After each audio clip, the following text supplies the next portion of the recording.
Rhode Island House Judiciary Committee has scheduled a vote for today on a proposal to ban assault-style firearms. We've been talking about this all legislative session, and Boston Globe columnist Dan McGowan is back. Tuesdays with Dan. So we've been talking about it, as we mentioned, for seems like a long time now, Dan, and whether or not this would be the year lawmakers would move forward on an assault weapons ban.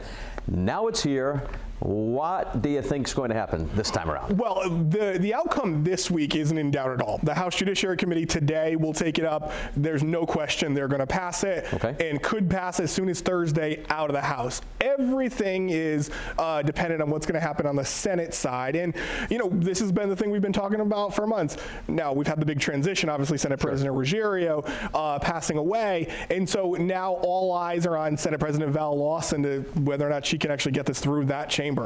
So the proposal allows for people who own these kinds of firearms before July 1st of 2026 to keep them, but there's a big change from the original proposal. So tell us about that. Yeah, that big change involves a what critics were calling a registry, which they found to be illegal. Even you'll remember me and we talked about this a couple weeks ago.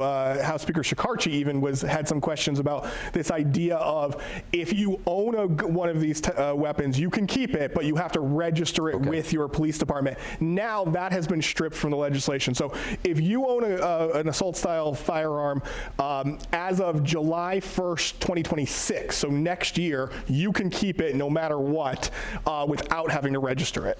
And it sounds like you're confident the House will pass this bill this year, as you just alluded to.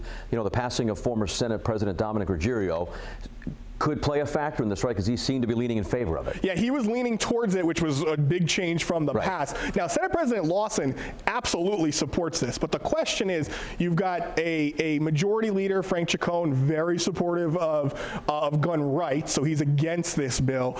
And so there is some question about whether or not this will ever come to the floor. There are a bunch of kind of political mechanisms and things that can happen. My gut tells me I think this will come to a vote at some point, but I think it's very much in doubt whether or not it will actually pass out of the Senate. All right, we'll have to wait and see. Dan, as always, thanks for your insight and information. Thanks for having me. Appreciate it.